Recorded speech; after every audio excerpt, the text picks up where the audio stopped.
Hey there, welcome to Shadow Archives. Before we begin, take a moment to like this video and subscribe if you enjoy true horror and unsettling stories.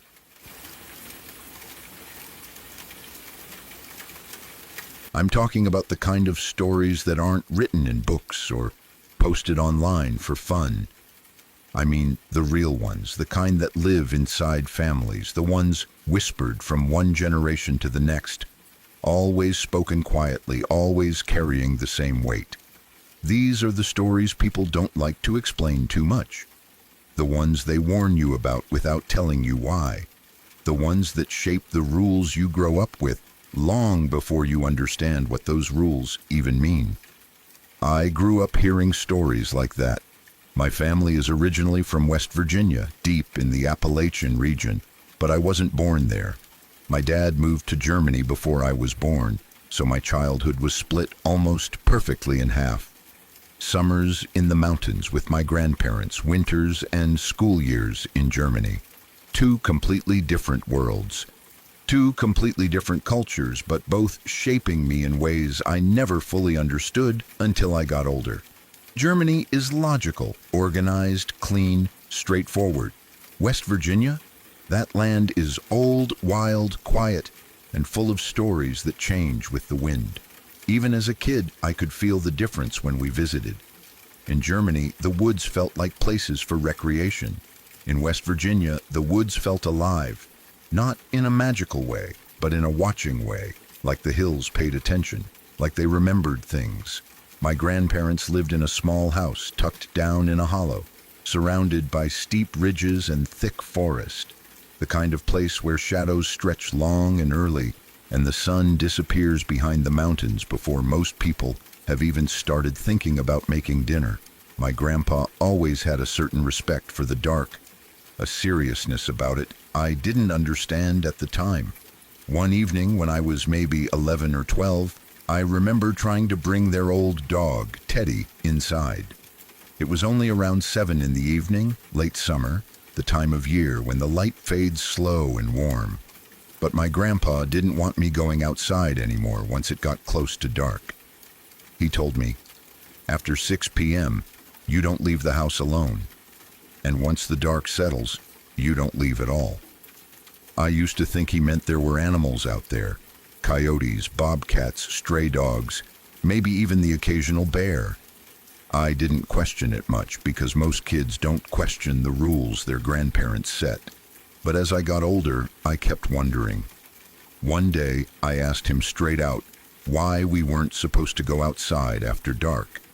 Before he could answer, my grandma cut in from the kitchen, not even turning around, and said, "You don't talk about that. Talking about it brings bad luck." She said it like she had said it many times before.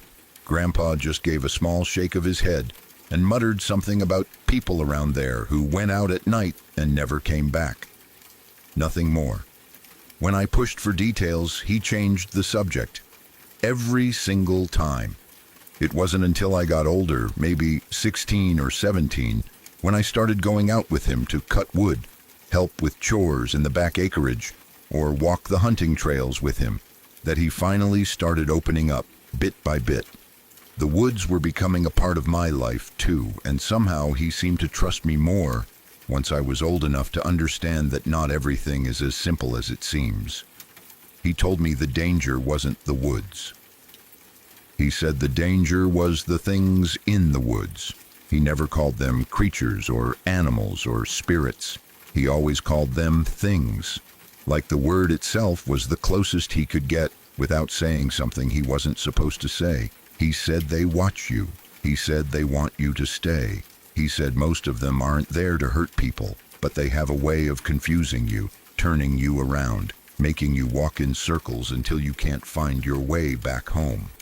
When he first said it, I wanted to laugh. I didn't because I respected him too much, but inside I thought he had to be exaggerating or talking in riddles like old people sometimes do. But he wasn't joking. He spoke with this quiet seriousness, like every word had been tested by time. A few months after he told me that, I asked him again about the rules. Why we couldn't whistle at night, why we couldn't walk the woods alone, why we shouldn't make noise. He looked at me for a long time, then said, "Boy, sometimes it's better not to know everything. But you want to know, don't you?" I nodded. He sighed and said, "All right, but don't say I didn't warn you." He started with a story about a Belgian family that moved there in the 1920s. According to him, they didn't listen to the local rules. They walked the woods at night, alone, without letting anyone know where they were going. They didn't believe in the warnings, didn't believe in the land having rules, and some of them never came back. He told me more stories. People disappearing, hunters who walked into the wrong part of the forest and didn't return. Hikers who followed a sound and walked straight into nothingness. Every story had the same pattern. Someone broke a rule, the woods went quiet, and then something found them. That was another thing he was very firm about. He said you should never whistle in the woods. Not during the day, not at night, not ever. If you whistle, he said, the woods go silent, dead silent, and that's when you know something is coming. He told me if you whistle, you wake things that should stay sleeping, and if they hear it, they wait for you. He also said you shouldn't play music in the woods. Not with speakers, not with instruments, not even when working or hunting. He said it wasn't about scaring animals. It was because the forest has its own music, and if you drown it out with your own, those things get angry.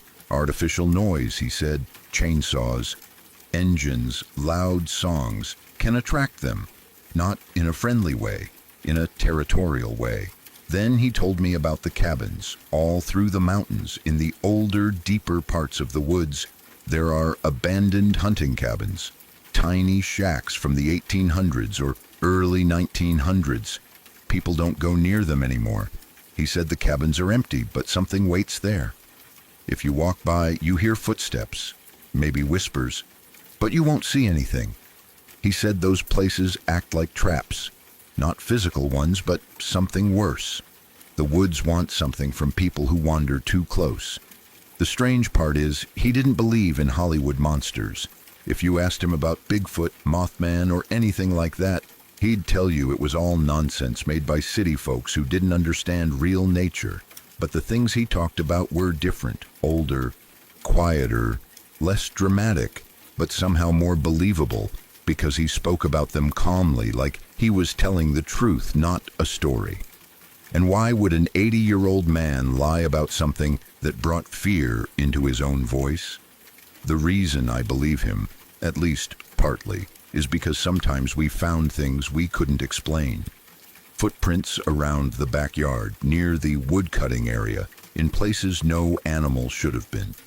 Strange wooden symbols made out of sticks, shaped like a crooked W or two V's meeting. I saw them once when I was younger, and I never saw them again. I sometimes wonder if Grandpa put them there to scare us, but he didn't seem like the type to do something like that. In Germany, people laugh at stories like this. They roll their eyes, call them superstitions, myths, old mountain nonsense. But when you're standing under trees that have been there longer than your entire family, when the wind stops, when the forest goes silent, when your skin prickles even though nothing is there, it's hard not to wonder. It's hard not to feel that old Appalachian weight settle on your shoulders, reminding you that some knowledge isn't passed down to entertain. Some knowledge is passed down to keep you alive. And wherever those stories came from, whatever part is real and whatever part is imagination, I can tell you one thing for certain. The rules were never random. The fear wasn't fake. And the woods, especially those old Appalachian woods, have never felt empty since.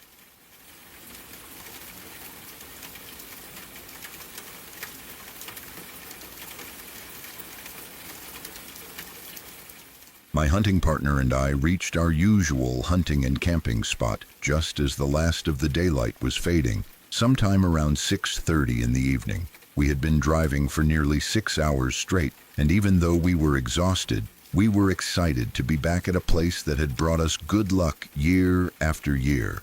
This particular area had always been dependable for turkeys, a quiet little piece of land we had come to respect and trust. It always felt the same every time we returned, clean, familiar, and peaceful. That was what made what we saw when we arrived feel wrong from the very start. As soon as we pulled in, we noticed a pile of garbage scattered near the fire pit. Wrappers, old pans, a cooler, and random cooking tools were tossed into a mess. Like someone had packed up in a hurry, or simply didn't care about leaving the place as they found it. Above the pile, in the small pine trees nearby, 2 logs were arranged in a strange way. They were crossed over each other like a small teepee, leaning downward over the garbage like some kind of odd marker. It wasn't just the trash that bothered us. It was the fact that this spot had never looked like this before. Every year, without fail, the fire pit was cleaned out, the gate leading in was closed, and there wasn't a scrap of trash anywhere. This was one of those rare hunting spots where people respected the land. So seeing it neglected and trashed like that immediately felt off. But after such a long drive, our irritation faded into exhaustion, and neither of us felt like thinking too deeply about it. We just wanted to unpack, stretch our legs, and settle in for the evening. My partner had brought his heavy-duty pickup, and the camper was attached in the truck bed. We didn't bother removing it. Instead, we set everything up around it. We worked quietly, cutting down some fallen limbs for firewood and getting a fire going. We ate a few snacks, talked about our plan for the morning hunt, and each had a single beer. There wasn't much conversation, just the tired contentment that comes after a long day. After a while, the quiet of the woods and the warmth of the fire made us ready to call it a night. It must have been close to 10:30 when we finally got inside the camper. We weren't fully asleep yet, just drifting in and out of that half-awake state when your mind is still listening for anything unfamiliar outside. The night was cold and still. The kind of night where every tiny sound echoes through the trees. The moon was bright enough to outline the branches and tops of the pines around us. It felt like any other night we'd spent out here. Until the sound came. At exactly 2:43 in the morning, both of us were shocked awake by a violent, explosive bang against the back door of the camper. It wasn't subtle. It wasn't something that could be mistaken for an animal brushing against the side or a branch falling. This was a direct hit, a full-force impact that shook the entire camper. My heart started pounding instantly, and before I even fully understood what was happening, I turned to my partner and asked, "What the hell was that?" He didn't answer with words. Instead, he reached for his pistol and chambered around in one smooth, practiced motion. That sound alone told me everything I needed to know about how serious he thought the situation was. The back of the camper had a window, so I leaned over and looked out. All I could see was the outline of trees under the half moon. No movement, no figures, no flickering shadows. After 10 tense seconds, my partner threw on the exterior floodlights and opened the camper door. Every instinct in me screamed to keep it shut, but I wasn't about to argue with the man holding the gun.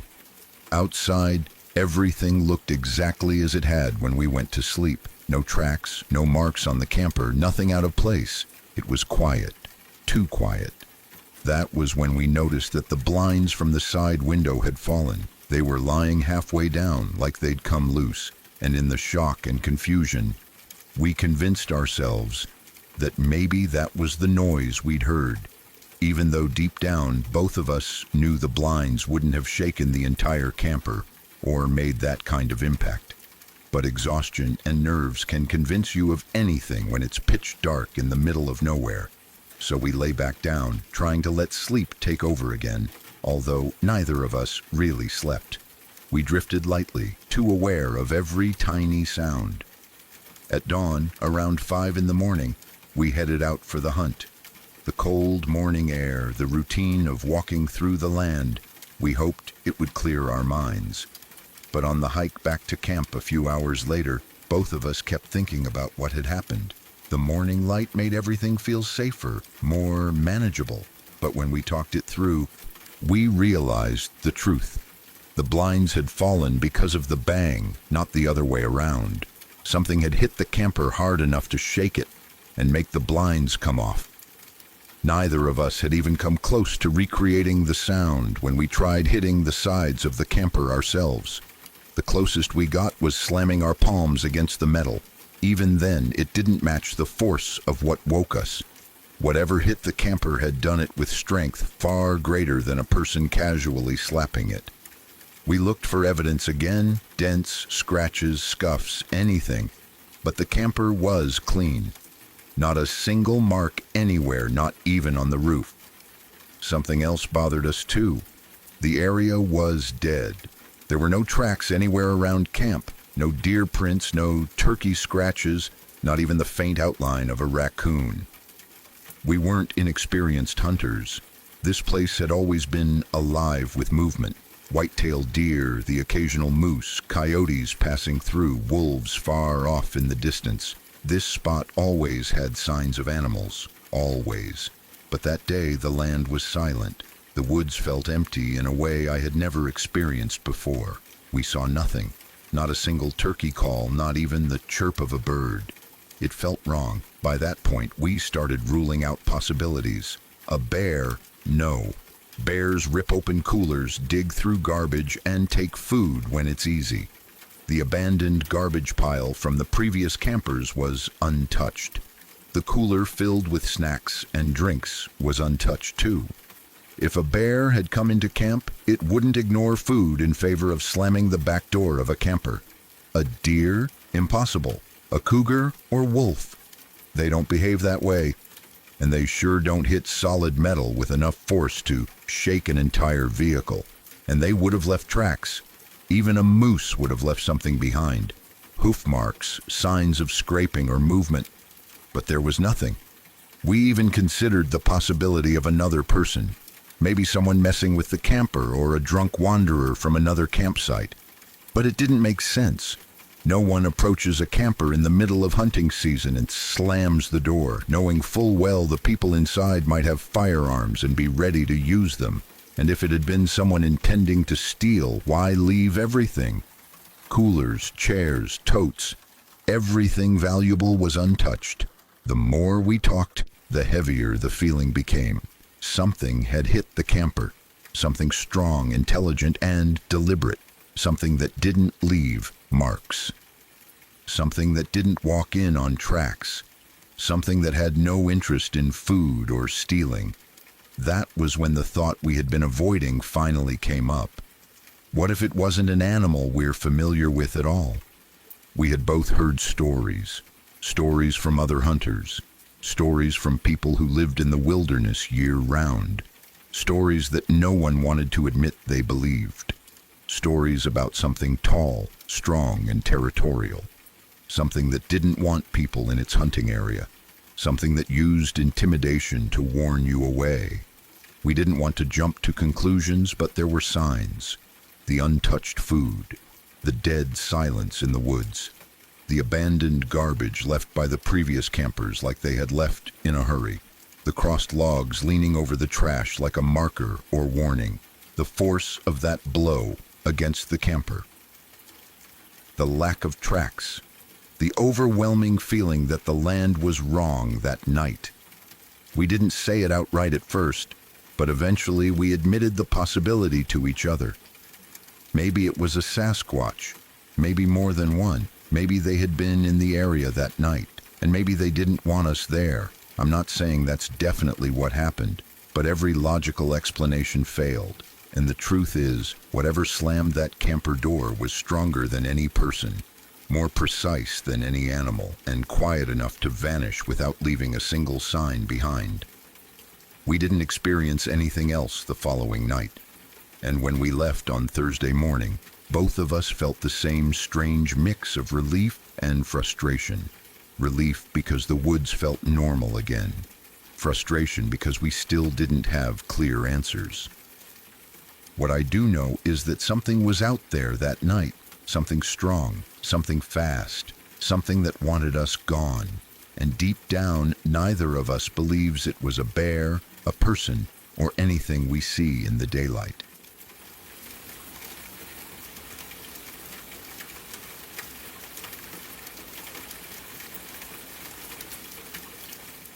I had been looking forward to this small Vermont road trip for weeks. It felt like the perfect escape, just me, my boyfriend, and two close friends driving through the state, camping at a few places, and enjoying the quiet of late summer before fall kicked in. When we finally got to Jamaica State Park in Vermont, a place I used to visit all the time as a kid, it almost felt nostalgic. The trees, the smell of the damp trails, and the familiar curve of the road leading towards the campsites reminded me of family weekends, spent roasting marshmallows and running around the woods until dark. I was excited to show my friends the place I'd always talked about. We reached the campground in the evening, and while we were setting up the tents, we all noticed one strange thing at the same time. It was unbelievably quiet. Too quiet. I had camped in many places in many states, and I had never experienced silence like this. There were no birds calling from the branches above, no crickets in the grass, no cicadas humming like they usually do during humid summer evenings. Even the wind felt muted, as if it was moving through something thick. I tried to brush off the weird feeling, telling myself that maybe the wildlife just dipped deeper into the woods or that the humidity changed their patterns. Still, something about it made me uneasy. As night fell, we sat around our small fire, talking quietly, almost whispering without meaning to. It felt like speaking loudly would disturb something. The fire cracked, the logs shifted, but the woods stayed silent around us, like a giant empty room pretending to be a forest. After we ate and got tired, we all went into our tents for the night. When I was drifting off to sleep, I remember thinking about how unnatural the silence was. My mind kept returning to that quietness, that thick, heavy stillness that made the whole campground feel like it was holding its breath. Eventually, I forced myself to ignore it and fell asleep. I don't know how long I slept, but I woke up suddenly to a loud banging sound. It wasn't subtle, and it wasn't like the sound of footsteps or the crack of a branch.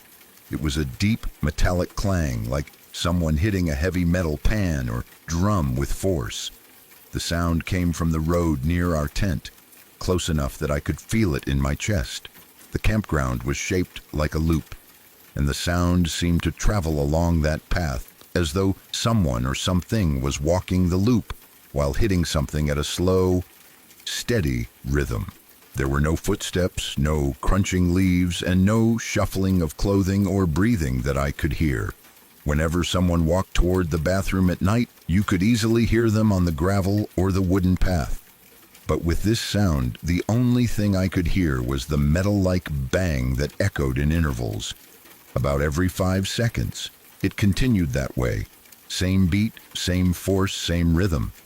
It didn't get louder or softer as if someone was getting closer or farther. It was just steady and deliberate. The sound moved around the loop. I lay frozen inside my sleeping bag, terrified. And I don't scare easily. I've camped alone before. I've slept through storms in the woods, backpacked through bear territory, and I've woken up to animal noises that would make most people sprint for their cars. But this felt different. This felt wrong. I kept trying to tell myself that it was probably an animal or a camper messing around, but no explanation fit. No animal makes a deep, metallic clanging sound at perfect 5-second intervals. No human walks silently through dry forest pathways at night while hitting metal with that kind of strength. The noise kept circling the campground. It completed one loop and then it continued again. Same rhythm, same volume, same terrifying consistency. It felt like time had slowed down, like the whole forest was listening to the sound with me. I wanted to wake my boyfriend, but I couldn't move. My body was locked in fear, like my brain didn't trust any part of me to make a sound.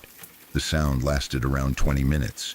When it finally stopped, the silence that followed felt even heavier than before, as if something huge had settled down somewhere just out of sight.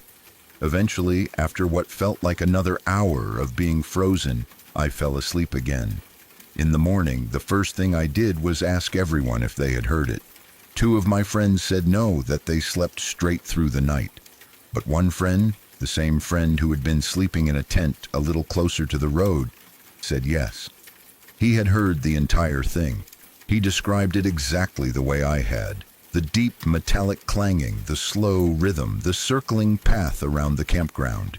We laughed about it because that's what you do when something makes absolutely no sense and you don't want to face how unsettling it actually was. We tried coming up with explanations. Maybe it was a moose. But moose don't carry metal. They don't make rhythmic banging sounds. And they definitely don't walk silently. Still, we tried to rationalize it because the alternative felt too creepy. Later, I asked the park ranger if moose were common in that area. She actually laughed and said it would be extremely unusual to see one. When I explained the sound, she didn't immediately have an explanation. Instead, she said she'd try listening for anything strange that night. That didn't make me feel better. In fact, it made me feel worse, because she didn't dismiss it the way someone would if they knew exactly what the sound was. The second night, all four of us went to sleep feeling tense. Every little noise made us pay attention, but there was nothing. No banging, no movement, nothing unusual at all. It was the first night all weekend that I almost wished the woods would make some noise, just to feel normal again. But the silence stayed. The next morning, an ambulance showed up at the campsite across from us. An older man had apparently needed some kind of help. It looked serious, but I didn't think it was connected to the noise. I offhandedly said maybe he had dementia. Maybe he got confused and wandered around hitting something. But my friends shook their heads. They said the ranger would have mentioned something like that immediately, especially after I asked her about the sound. We left the campground and headed north to the next place on our trip. For the rest of the weekend, we kept joking about the noise, but every time we discussed it seriously, none of us could come up with a real explanation, not even a far-fetched one. Months later, on the morning of October 23rd, I was scrolling through TikTok when a video popped up talking about something called the Bennington Triangle.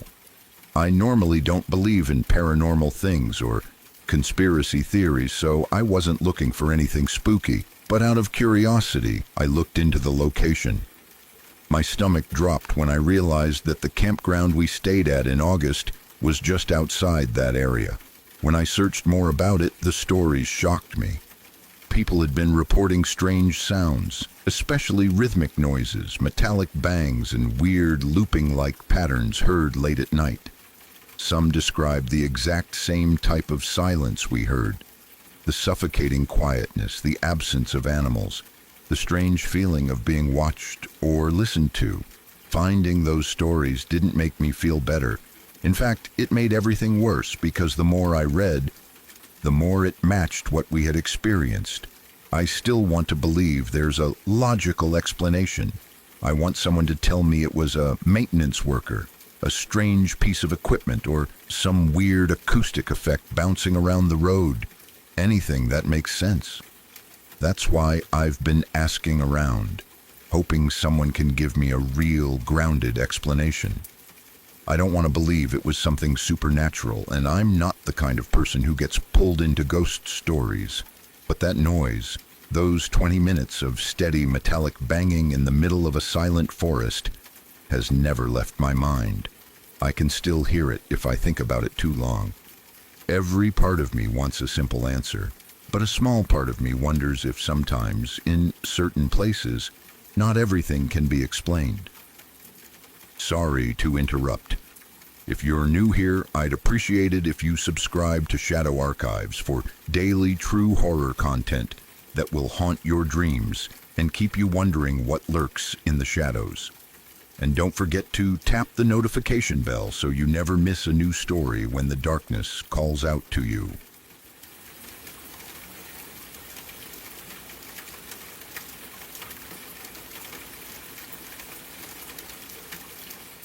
In the summer of 2024, I decided to take my off-road motorcycle deep into the wilds of the Colville Indian Reservation in eastern Washington. I wanted isolation, not the kind you find at campgrounds where people pitch tents 10 feet apart and talk loud all night, but real, honest wilderness solitude. Out there, the land is wide open, hot, rugged, and silent in a way that feels ancient. The closest campers were miles away. I knew that because I had passed no one for hours. The trails were dusty, the sun was brutal, and the air shimmered with heat as the afternoon wore on. After riding over a ridge and weaving between stands of pine and open meadows, I found a small, cool pocket of shade, a copse of trees shaped almost like a bowl, where the breeze seemed to linger longer than anywhere else I'd been that day. A narrow creek ran through the middle, shallow and fast, making a soft, rushing sound as it moved over stones and fallen branches. The temperature dropped nearly 10 degrees as soon as I stepped off my bike. It felt like a different world. There was a small, grassy clearing beside the creek, tucked away enough that you wouldn't see it unless you were standing right there. Game trails crisscrossed the area, thin lines in the tall grass where animals regularly passed through. It looked untouched by people. No trash, no footprints, no signs of campfires, just fresh, wild land. It was perfect. I set up my tent facing the creek, stretched out my sleeping bag, and arranged my gear under the branches above. The air smelled like warm pine, dust, and cold water. As the sun dipped lower and the shadows stretched across the clearing, I sat outside the tent and read for a while. The creek provided a steady white noise that slowly drowned out everything else. The buzzing insects, the occasional bird call, even my own thoughts. It was peaceful, the kind of quiet that makes you feel like you're somewhere you're not supposed to be, somewhere the world forgot. I fell asleep faster than expected, listening to the soft rush of the water. Sometime later, I woke up suddenly, not in a slow, groggy way, but like my mind snapped from sleep to alertness in an instant. I didn't know why at first, until I heard it again. A massive, deep thud, the kind of impact you feel in your chest as much as you hear it. I sat upright inside the tent and instinctively checked my watch.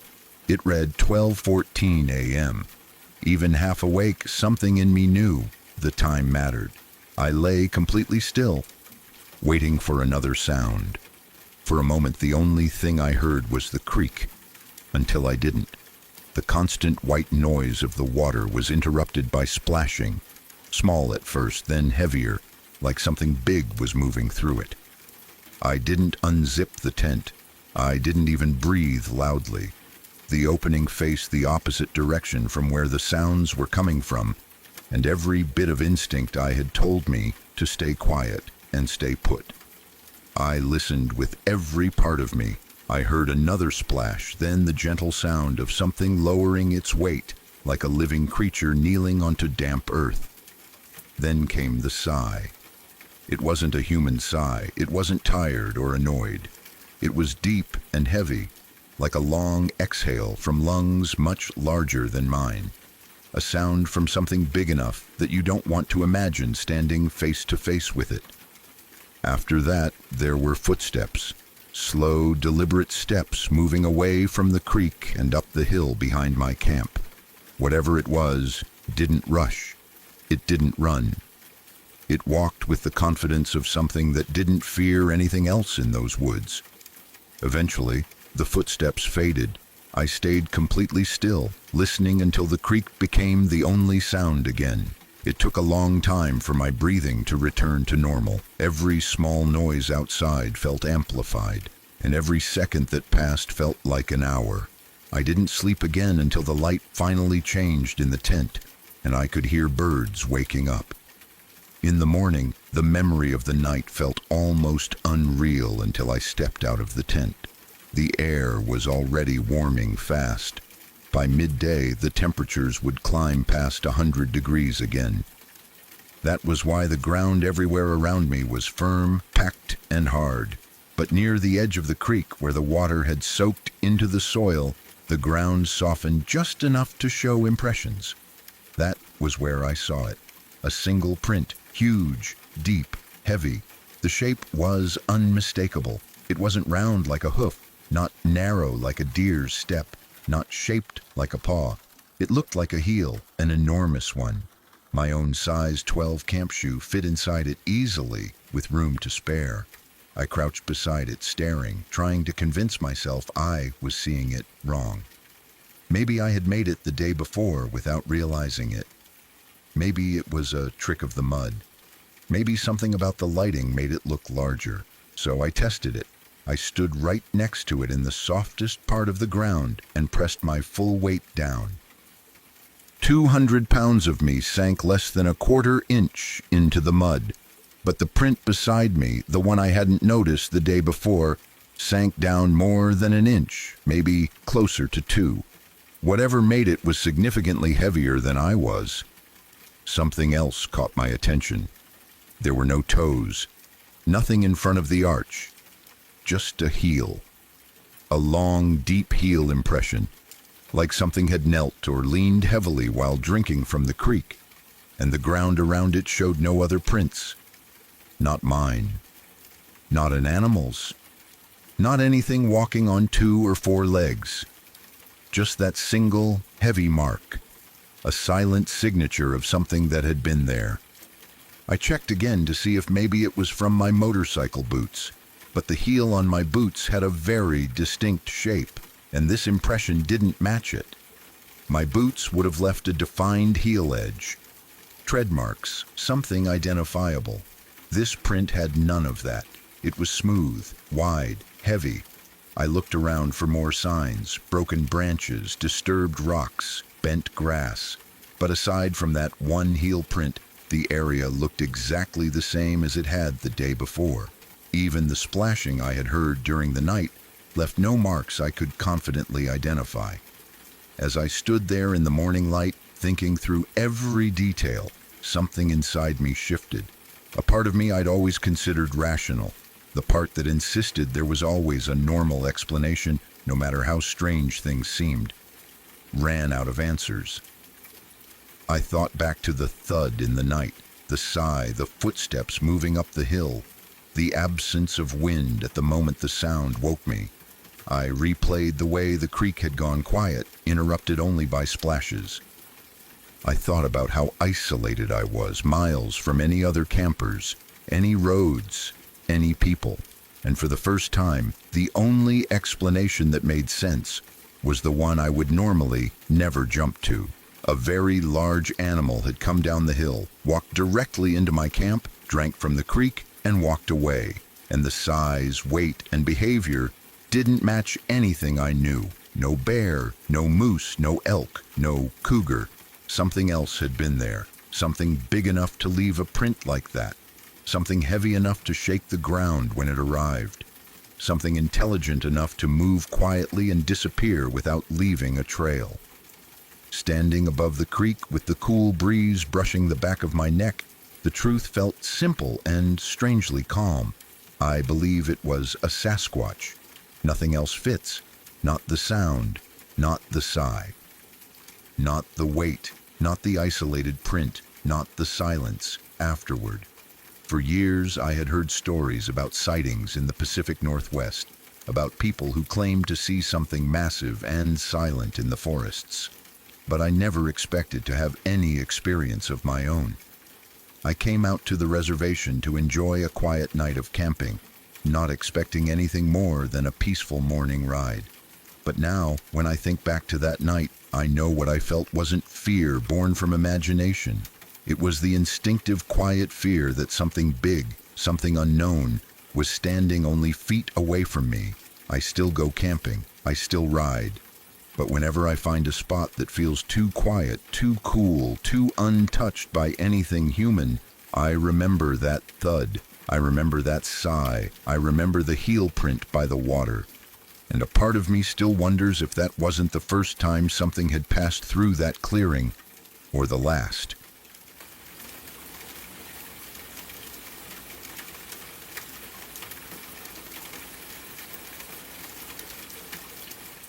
I don't talk about this part of my life very often, mostly because whenever I've tried, people look at me like I'm either exaggerating or remembering things wrong. For years, I lived in a small mobile home that sat right at the edge of a national forest. Not near it, not down the road from it, directly backed up against it.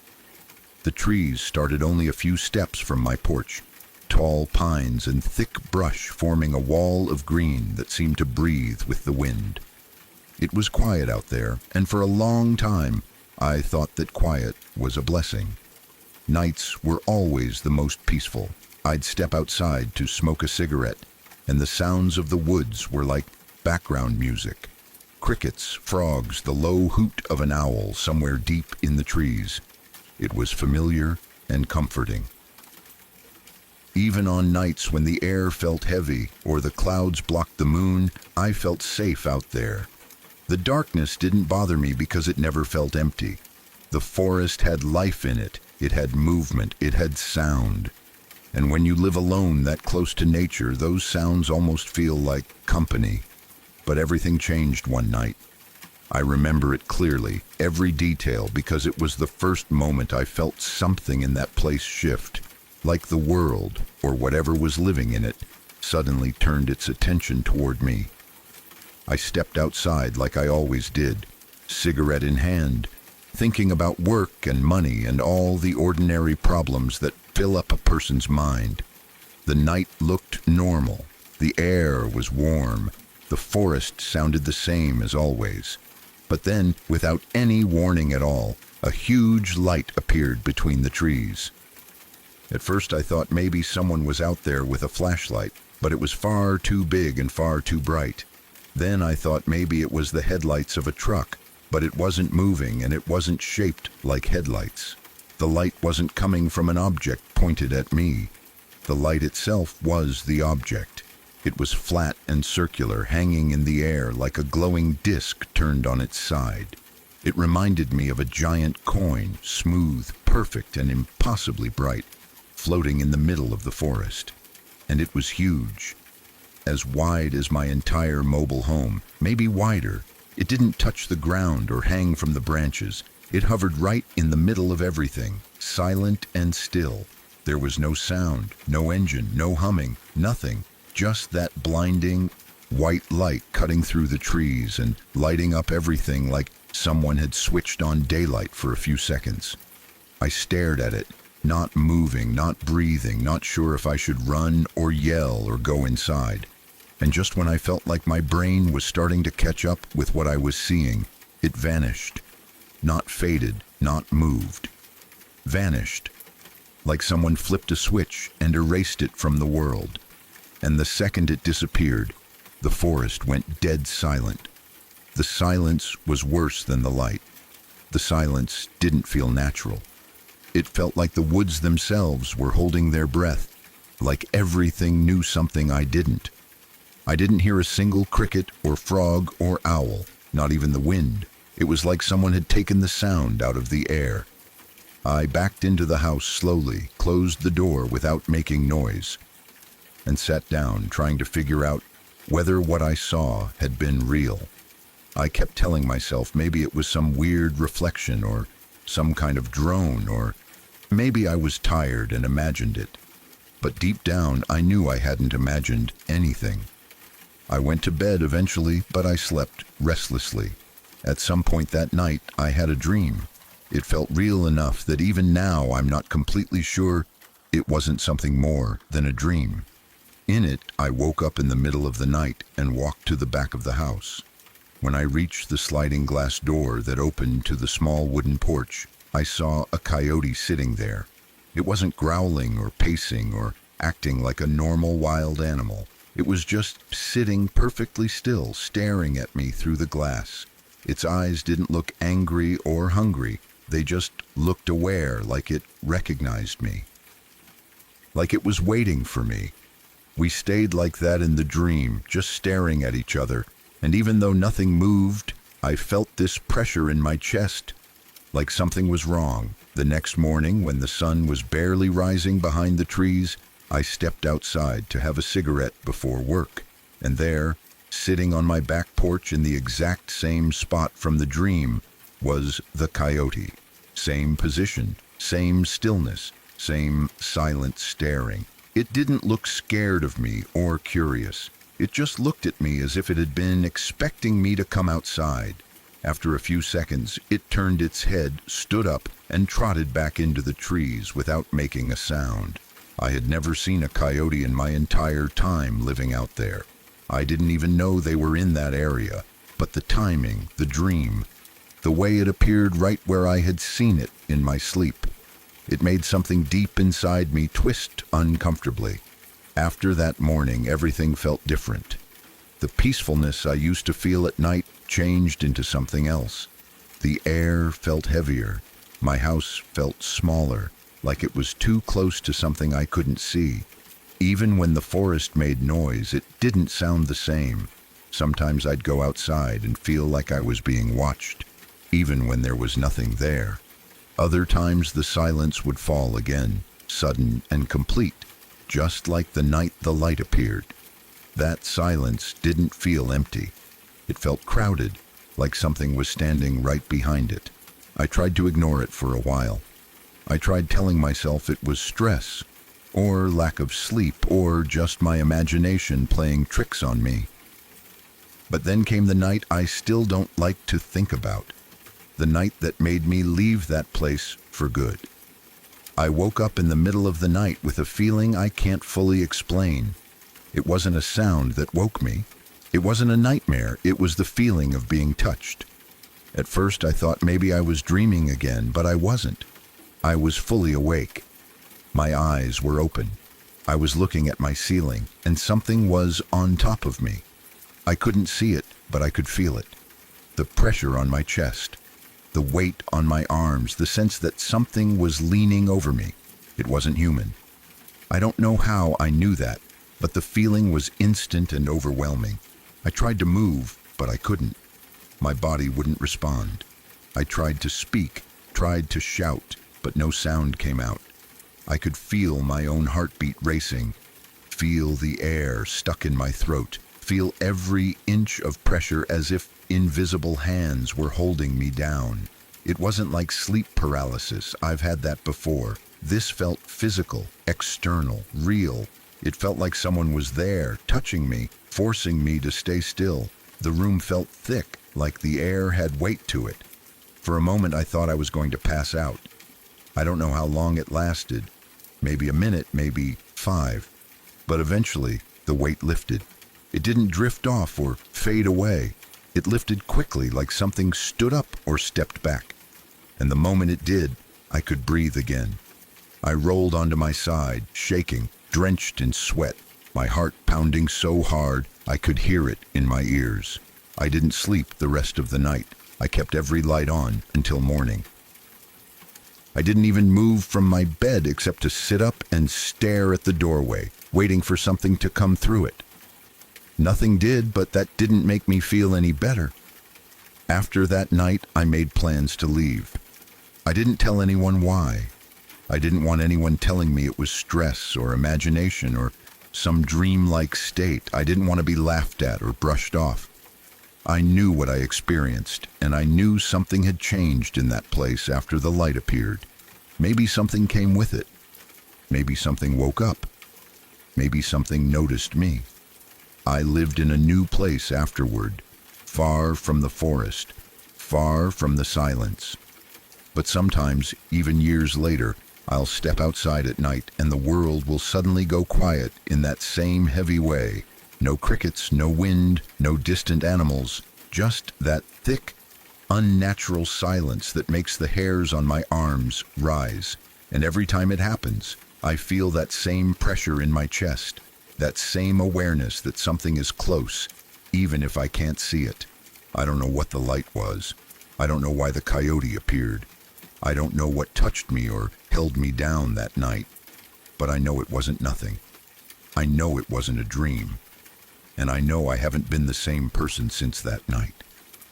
Something changed, around me or inside me, and I've never fully been able to shake it.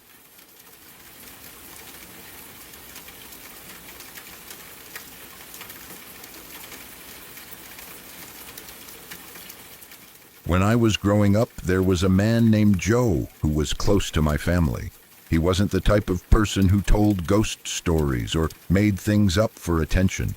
If anything, he was the opposite. He was practical, logical, and had a very matter-of-fact way of looking at life. He didn't go to church, didn't talk about spirits or religion, and didn't believe in anything supernatural.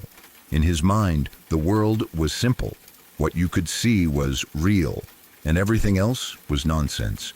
He used to roll his eyes anytime someone brought up anything remotely paranormal.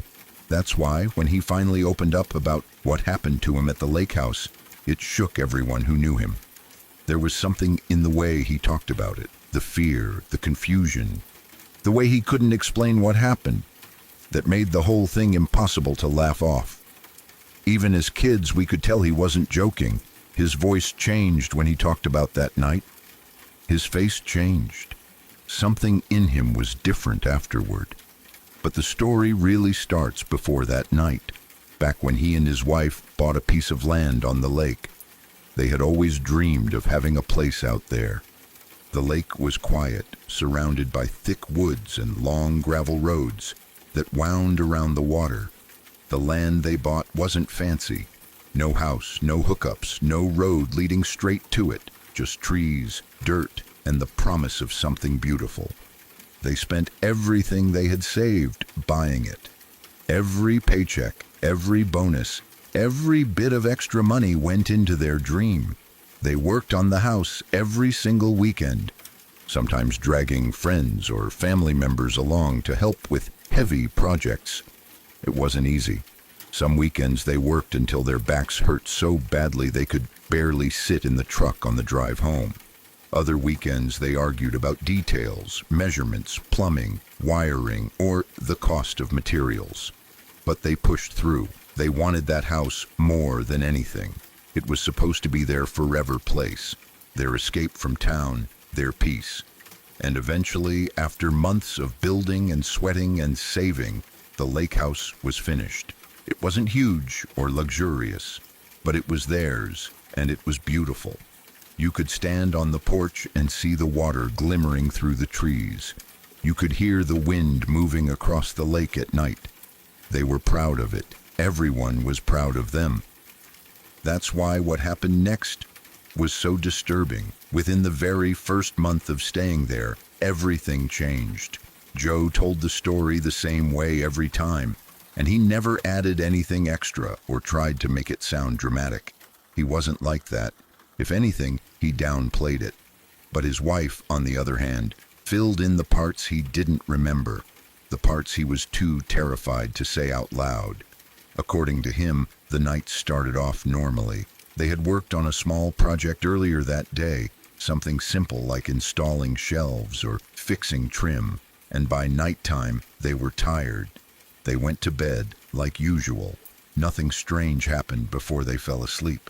No weird noises, no shadows, nothing out of place, no reason to think anything was wrong. But sometime in the middle of the night, something woke him up. At first, he couldn't tell what it was. His eyes opened and everything felt wrong, like he had been pulled out of sleep too fast. Before he could even sit up, he felt pressure, heavy pressure, all over his body. Not on his legs or arms, but on his chest and neck. He said it felt like hands were wrapped around his throat, invisible hands. He couldn't see anything, couldn't hear anything, but the sensation was so clear, so forceful, that he couldn't deny it.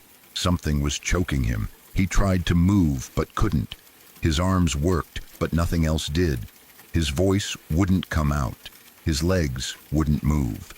He said it felt like something was sitting on top of him, pushing him into the bed. He told us that in that moment he wasn't thinking about ghosts or demons. He was thinking he was dying. He thought maybe something was wrong with his body. Maybe he was having a stroke or his throat was swelling shut. He tried to breathe but couldn't. He tried to roll off the bed but his body wouldn't respond. Meanwhile, his wife was in the next room. She hadn't heard him calling because he couldn't call. She was woken by something else. Crashing sounds, loud banging, like furniture being knocked over. She said it sounded violent, like someone was fighting in the room. She jumped out of bed immediately, heart racing, thinking someone had broken into the house. When she reached the doorway, she saw the bedside table overturned. Drinks spilled across the floor. The lamp shattered, papers scattered, and there was Joe, on the ground, gasping for air, his hands clawing at his neck, his eyes wild, hair sticking to his forehead like he'd been sweating through a nightmare. But he wasn't dreaming. He was fully awake and terrified in a way she had never seen before. She said the look in his eyes didn't even seem like him. He was shaking uncontrollably, grabbing at the carpet like he was trying to anchor himself to something. He kept saying the same thing over and over. "It was choking me. It was choking me. It was choking me." His wife told us she considered calling the police or an ambulance. She thought maybe someone had broken in and escaped, but the door was locked. The windows were shut, and nothing in the house was disturbed except that one room. As the night went on, the fear didn't fade. It only got worse. Joe kept pacing, barely able to speak in full sentences. He wouldn't go back into the bedroom. He wouldn't sit down.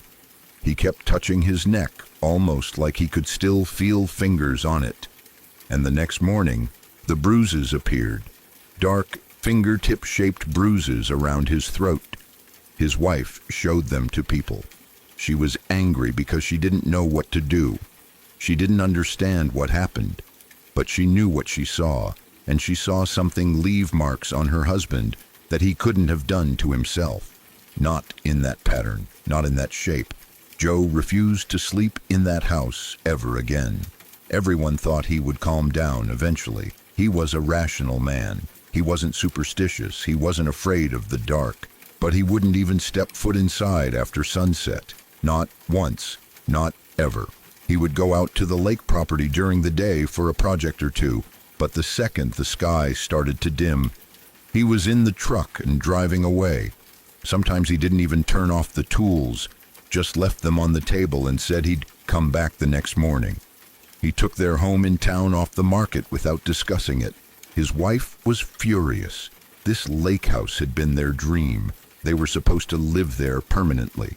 They had sold their old furniture, packed up boxes, told everyone about the move. But Joe refused. He wouldn't negotiate. He wouldn't try one more night. He wouldn't hire someone to check the place. He wouldn't sleep there even if someone paid him. We all kept going out there on weekends. Kids in tents, adults in RVs, barbecues, fishing, the usual stuff. But even though the lake house was finished and fully furnished, nobody stayed in it. Not one person. Because the story became part of the place.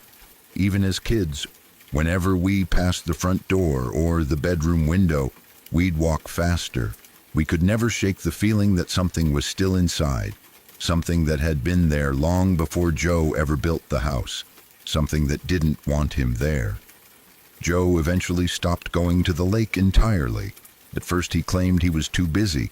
Then he said he didn't feel like making the drive. But everyone knew the truth. He didn't want to be anywhere near that property. He didn't want to risk another night like the one that left bruises on his neck. He had no explanation. His wife had no explanation. Nobody had one. But the story stuck with us. And even now, years later, whenever someone mentions the lake house, the one nobody sleeps in, the room gets quiet.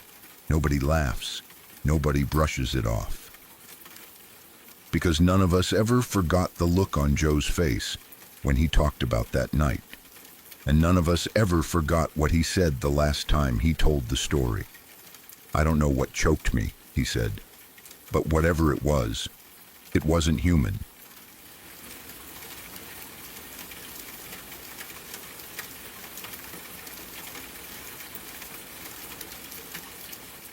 My aunt has owned a huge piece of land in northwest Connecticut for as long as I can remember.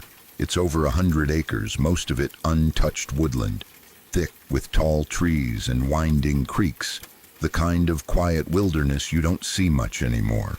Her property sits inside a state park that barely has any residents. Most people who pass through are backpackers, maybe a couple of hikers in the summer, but that's about it. The land is far from any main road. You have to drive for a long stretch through forest just to reach her house. Past the point where cell service cuts out. Past the point where you stop expecting to see another car. It feels like its own world out there. The house she lives in now was already standing when she bought the land. It was old, run down, something left behind by whoever owned the property decades before her. She remodeled it over time, making it warm and livable, but the bones of the place have always felt older than anything around it. I've visited her there every year since I was a baby, and the trips became the highlight of my childhood. I'd spend hours wandering through the woods, walking along the creeks, climbing over fallen logs, exploring every inch of land like it belonged to me, just as much as it belonged to her. We always called it the farm, but it wasn't a real farm in the traditional sense. Over the years, my aunt adopted rescue animals, miniature horses, alpacas, donkeys, and back when I was really young, ducks that wandered around like they were part of some inside joke the rest of us didn't understand. The animals stayed in the part of the property that had been cleared for them. The rest of it, the overwhelming majority, was pure forest. Dense, deep, untouched. In the early 2000s, my aunt decided to install a 12-foot fence around most of the property, about 80 acres of it. I remember asking her why. She said she hated the sound of coyotes howling right outside her bedroom window at night. She also hinted that she'd had a few creepy encounters out there, things she didn't want to talk about because I was still a kid then.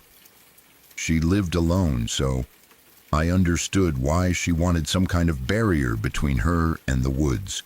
We're originally from the bayous of Louisiana, where the landscape is completely different.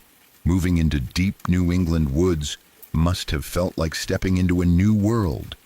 Despite being unfamiliar at first, I learned the layout of the land quickly. I wandered everywhere, and eventually I had a few special places I liked to sit alone.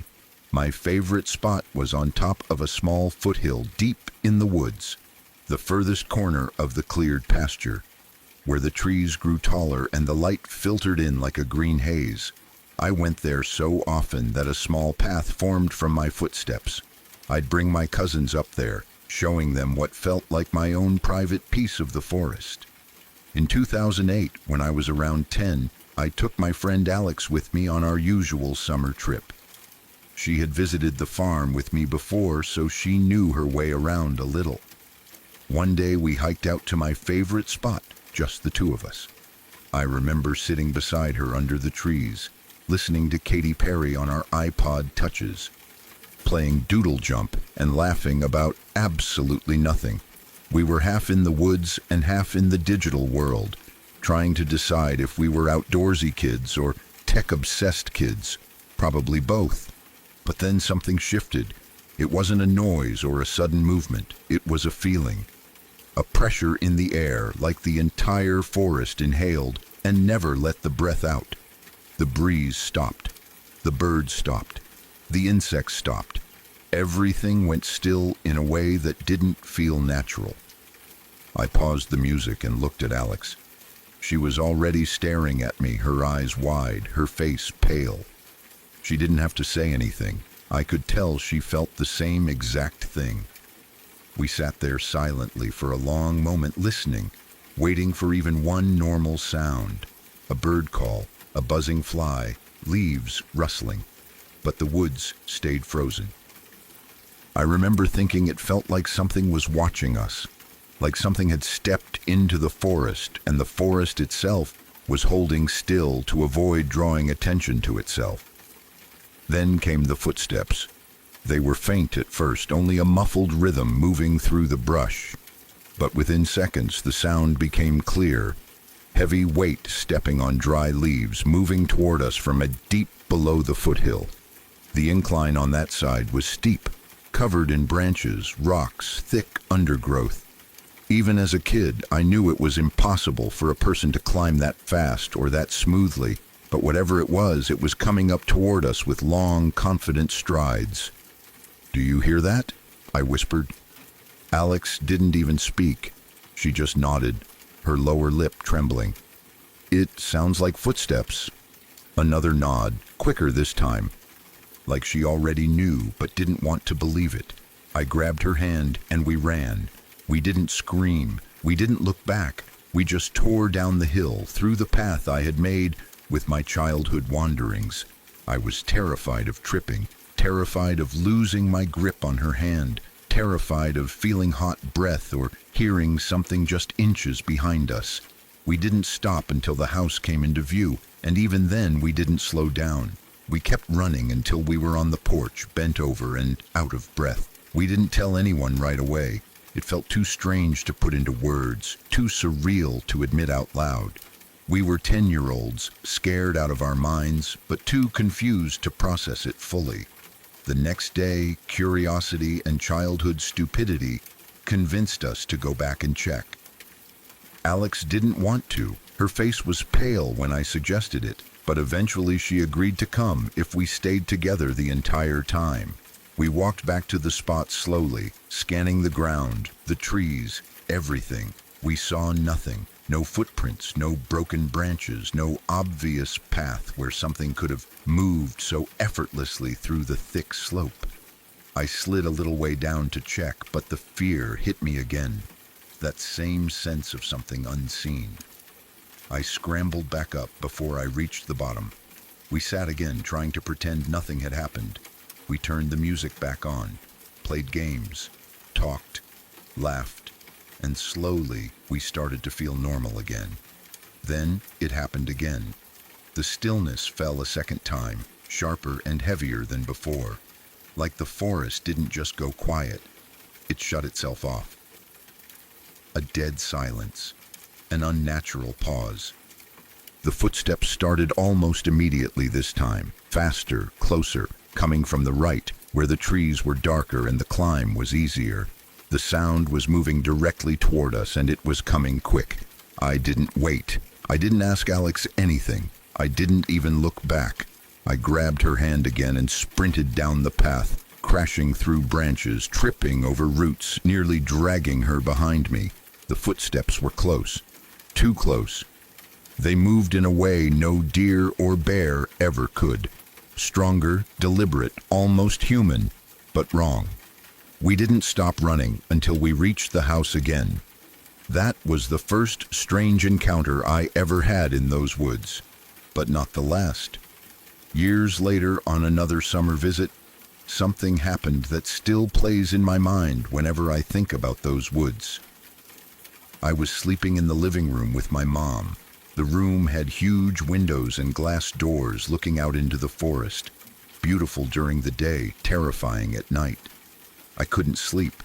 I kept glancing at the darkness outside, feeling way too exposed. The woods were silent again, that same unnatural silence. And then suddenly there was a loud cracking noise, like someone hitting a dead tree with a thick piece of wood. Rhythmic, again rhythmic, maybe 10 seconds long. Each crack spaced out like a deliberate signal. My aunt's cat, the shyest cat in the universe, the one we barely saw even on good days, suddenly sprinted toward the glass doors. The fur on her back stood straight up. She was hissing, yowling, spitting, noises I'd never heard from her before. She clawed at the glass as if something was standing right on the other side.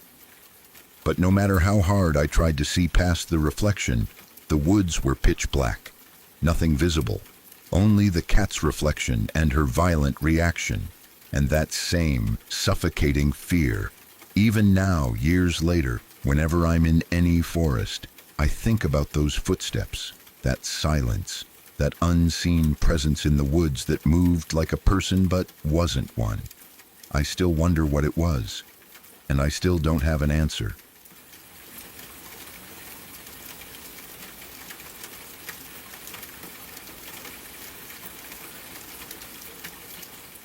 Last year, around this same time, something happened that I still can't fully explain. And the craziest part is that it didn't even take place deep in the backwoods or inside some remote wilderness. It happened in a city-owned stretch of land that most people around here think of as harmless. It's mostly prairie, open, tall grasses that sway in the wind, with a river cutting through it and maybe a mile of woods near the far end. The kind of place where families take walks, couples go fishing, and kids run around without anyone worrying. But that night, something felt off. We didn't realize it at the beginning. You never do until something happens that sticks with you forever. My ex and I were hanging out with one of his friends.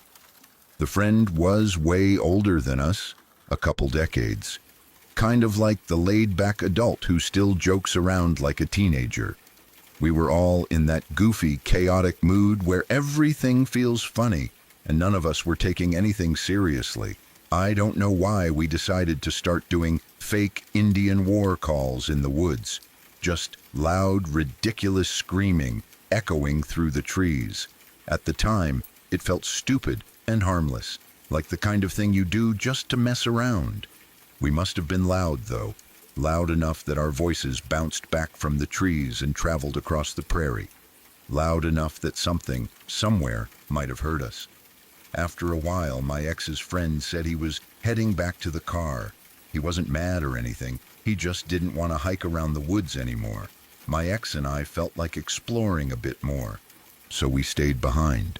We spent maybe another hour wandering deeper into the woods, following trails we didn't recognize and letting the light fade more than it should have. It was almost dark by the time we decided to head back. The woods looked different in that light. Shadows stretched between the trees like black ropes, and the sounds around us seemed muted except for our footsteps and the occasional rush of wind through the leaves. And that's when the deer came out of nowhere. It sprinted directly in front of us, fast enough that we froze where we stood.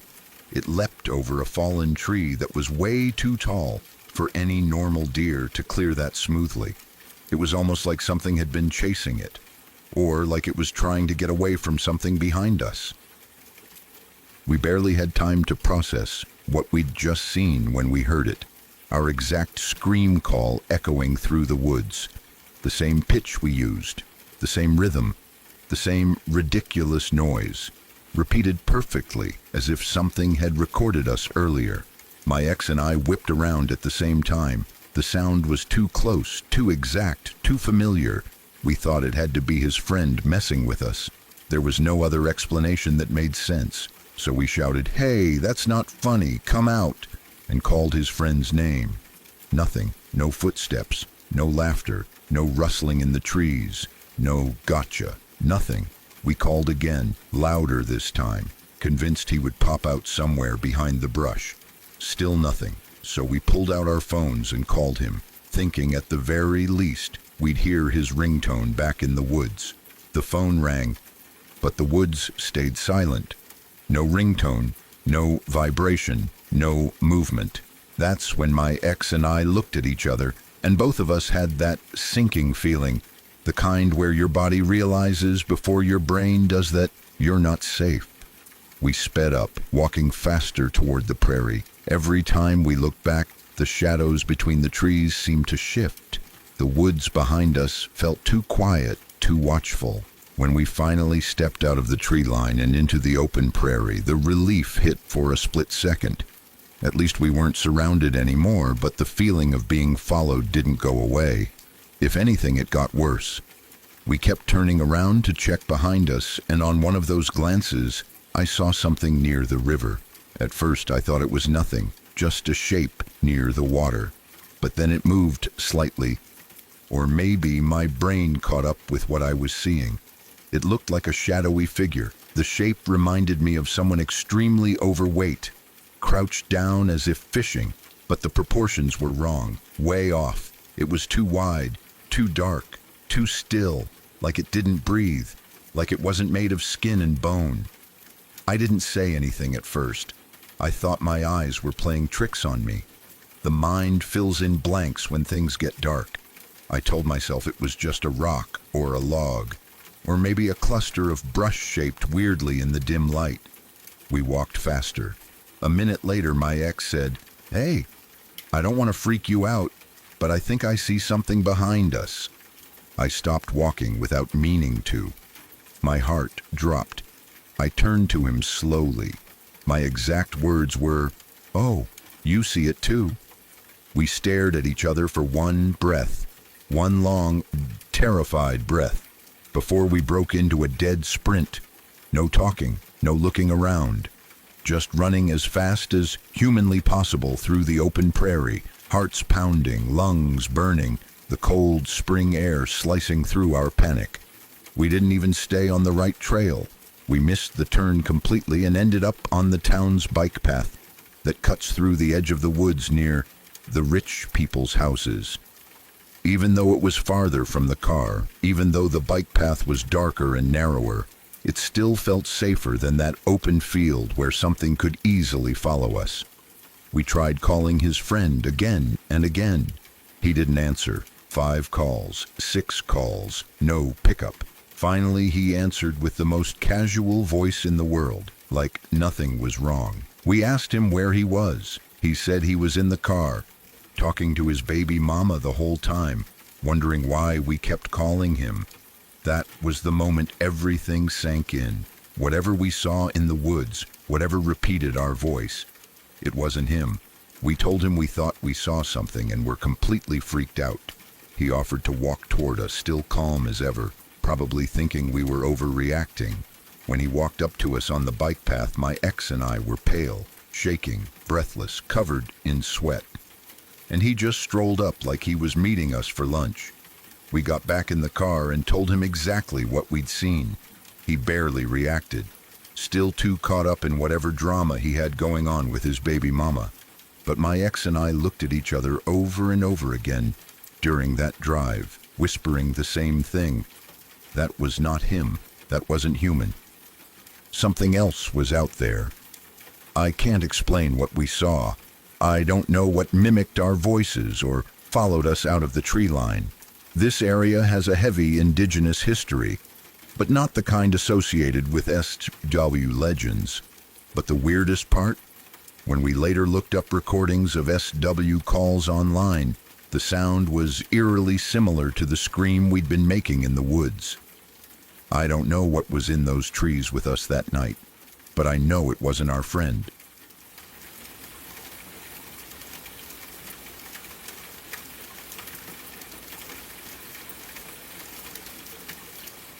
Northern Michigan winters have a way of swallowing months whole. People talk about the cold, the storms, the heavy snowdrifts that build up like walls along the roads, but they forget the strangest part. Lakes don't just freeze up there. They trap. They hold things inside them the way other places hold memories, quietly, silently waiting for the right moment to let them rise. There's a place north of Kalkaska that isn't on any map. Hunters talk about it in low voices and only when there's whiskey in their glass. They call it Birch Hollow Lake, though no one knows who named it first. It sits somewhere beyond where logging roads dare to go, past the miles of thick pine forest where the trees crowd together so tightly that light barely touches the ground. People say you don't find Birch Hollow Lake on purpose. You stumble on it by accident, and only if it wants to be found. The snow there stays blue all season, not white, not gray, blue like shadows on a bruise. The deeper the winter gets, the bluer the snow becomes, as if the cold stains everything it touches. The first thing people notice about Birch Hollow Lake is the ice. You expect frozen lakes to turn cloudy when they freeze. White on top with layers of frost, bubbles trapped inside, the way normal lakes look. But Birch Hollow's ice freezes clear, too clear. Clear enough that if you stand on it in February, you can see straight through to the bottom. Locals say it's like standing on glass. Thin, perfect, impossible. When the sun hits it, you can see dark shapes beneath your boots. And they're not weeds swaying with the current. They're not fish moving slowly under the cold water. No, they're long, spindly shapes like fingers stretching upward from the depths, drifting back and forth as if they're waiting for someone to stand directly above them. Hunters say if you stare too long, the fingers twitch, move, curl, like the water is trying to breathe. Most people don't look long enough to find out. This strange lake has a history to match its reputation. In the 1920s, a small settlement of loggers lived near the edge of the forest. They worked the pines, built small cabins, lived simple lives. But that winter something happened, something no one ever explained. Half the settlement vanished. At first it was the children, 6 of them, by the records the county clerk kept. They disappeared within a week. No tracks, no signs, no bodies. The parents searched day and night, trekking through snow so deep it swallowed their boots. But there was nothing, not a scrap of clothing, not a footprint. Then the parents who went looking started disappearing too. When spring finally came and the ice thawed, the lake gave its own answer. People said faces floated up when the ice began breaking apart. Bloated faces, pale like ash, pressed against the underside of the ice as if they had been trying to claw their way out. Their eyes were wide, their mouths open. Some people swore they weren't frozen, just trapped, held just beneath the surface like flowers pressed under glass. The county sealed the place off after that. They didn't post signs or fences because nobody wanted to deal with the responsibility of explaining why. They just stopped maintaining the road and let the forest take it back. But even now, people wander too far sometimes. Hunters get lost. Snowmobilers try shortcuts across the frozen lake. College kids dare each other to go ice fishing there at night. And every few years, someone goes missing. There's one story people talk about more than the rest. The story of a man named Grady. He told it once at a bar in Grayling after too many drinks loosened his tongue. The way he talked that night stuck with the people who heard him, because Grady wasn't the kind of man who scared easily. He said he'd been night fishing on Birch Hollow Lake, something he'd done plenty of times before without trouble. He'd walked out onto the ice with his gear, set everything down, and knelt to drill a hole. But the minute he leaned over the ice, he froze. The ice wasn't thick, it was thin, thinner than a sheet of glass. And beneath it, something was staring back at him. He said he saw the shapes first, dark silhouettes moving beneath the ice. But as he leaned closer, his breath fogging the air, the shapes rose, slowly, as if they were lifting themselves up toward him. They weren't fish, they weren't bodies, they were children. Children with hands pressed flat against the underside of the ice, their fingers black and twisted as if frostbitten. Their eyes were round and glassy, their faces pale, mouths opening and closing like they were trying to speak. He said they looked alive, not frozen, not drowned, alive and reaching. He swore one of the faces came close enough that he could see its lips, forming words. But the water muffled everything except one. Lower. Just that. Over and over, the lips shaping the same word. Lower. Grady never went back. He left that night and drank himself numb, terrified of what he'd seen. A year later, he was found dead, an empty bottle beside him, the same word carved into the table near where he sat. Not carved deeply, just scratched. Primitive, desperate. Lower. The thing about Birch Hollow Lake is that it doesn't freeze clean, and it doesn't thaw clean either. When April comes and the ice softens, chunks break off and float toward the shore. Sometimes the locals find strange pieces tangled in weeds, shapes like jawbones, ribs, or fingers, all gray and waterlogged. By summer, everything is gone again. The lake clears itself, resets. No one knows where the pieces go, but everyone knows this. The lake doesn't hide the bodies. The lake keeps them. People who hunt up there tell their own stories. If you're out alone in January, when the snow covers the trails and the cold burns the nerves in your fingertips, the lake sometimes talks, not with voices, with knocking, soft at first, then louder, rhythmic, like someone tapping the underside of the ice with brittle knuckles. One hunter said he kneeled down to look once, just once, and the moment his face moved near the ice, it turned transparent beneath him. Too transparent, as if a sheet of ice an inch thick became a window pane thinner than paper. He said shadows pressed upward as though waiting for him. Hands, faces, something pulled at the ice from below, straining against the thin barrier between the living and the drowned. He didn't return the next season, and the old men in town always give the same warning, leaning close like they're telling a secret they don't want the woods to hear.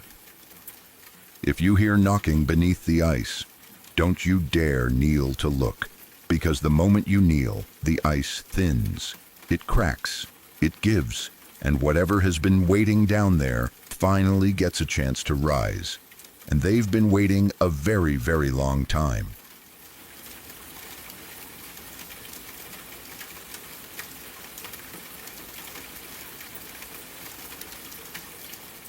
It was back around the years 2020 and 2021 when the world seemed to stop moving because of the pandemic, but for us, it was the beginning of a long journey of discovery. We were out of work like so many other people at that time, and instead of sitting inside and waiting for things to get better, we decided to make the most of the free time we suddenly had. We are originally from New Mexico, so the landscape of the Pacific Northwest was completely new to us, almost like landing on a different planet. We were fresh to the area and eager to see everything, so we spent quite a bit of time exploring Port Angeles before we started a proper road trip through the western and southern parts of the Olympic Peninsula.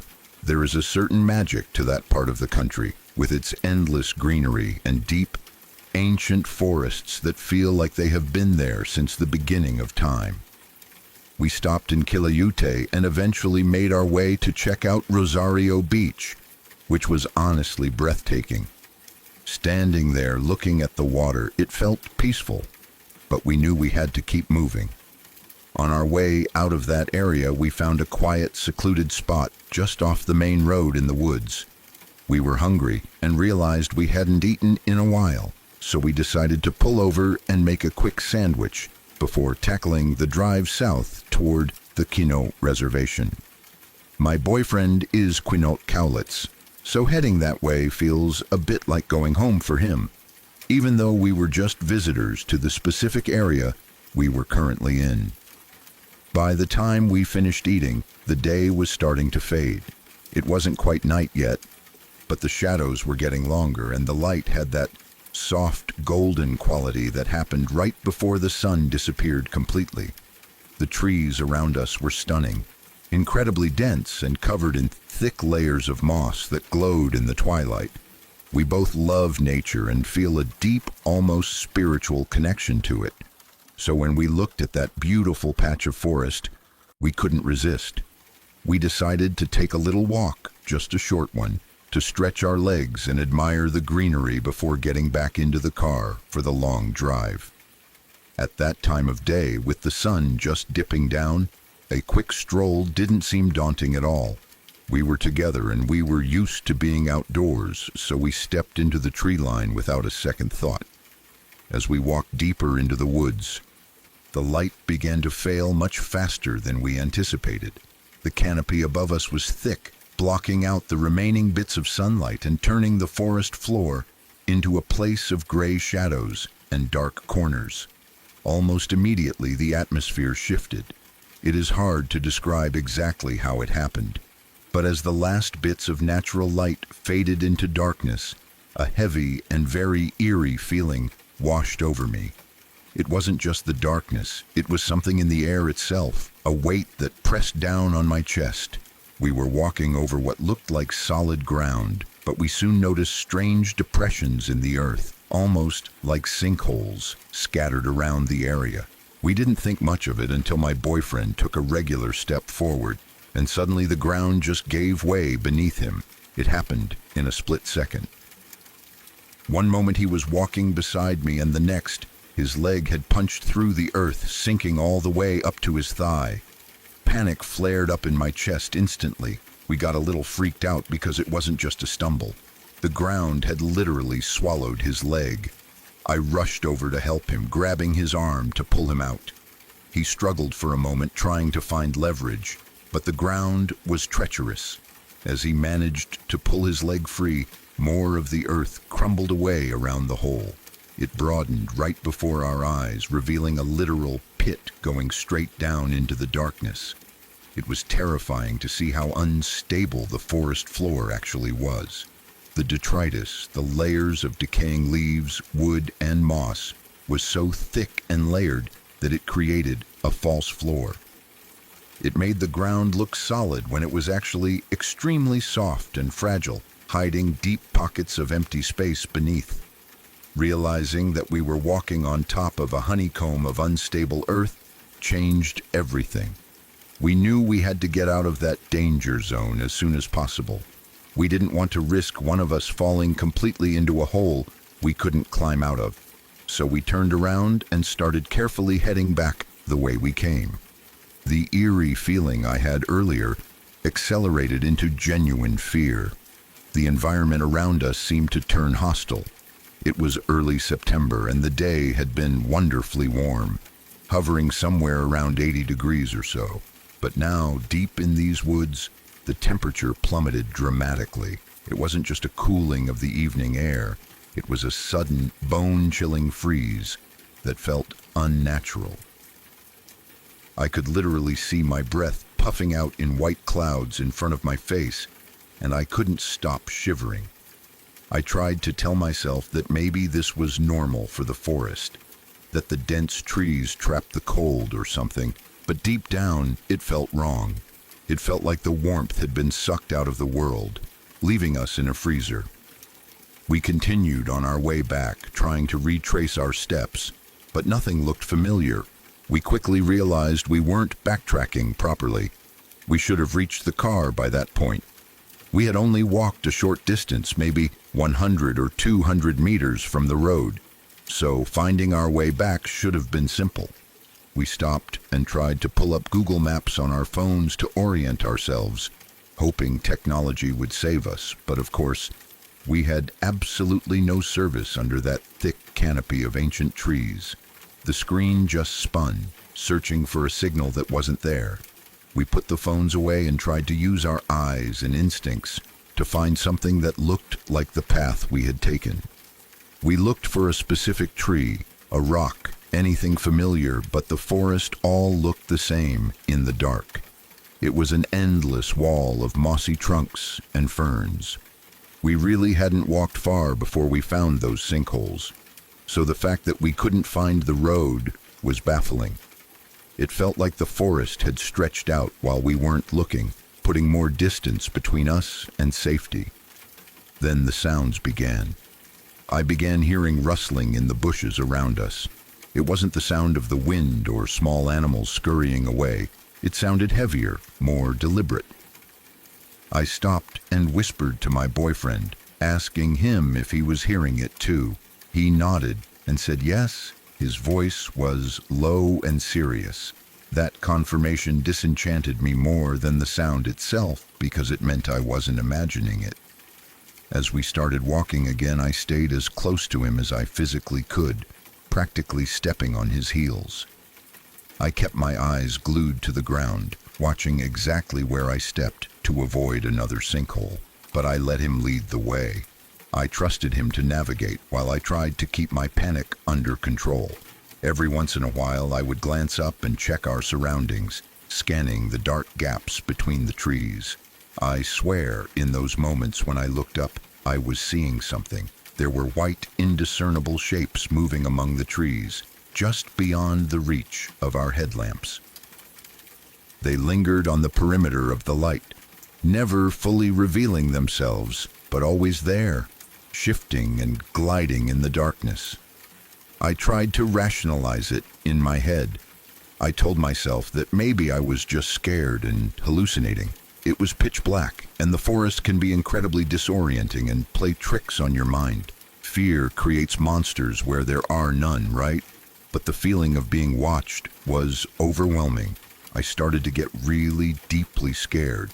I felt totally at the mercy of this wild, ancient place that didn't want us there. I squeezed my boyfriend's hand and asked him, voice trembling, if he was seeing that movement too. He is more of the strong and silent type, a man who doesn't say much unless it is important.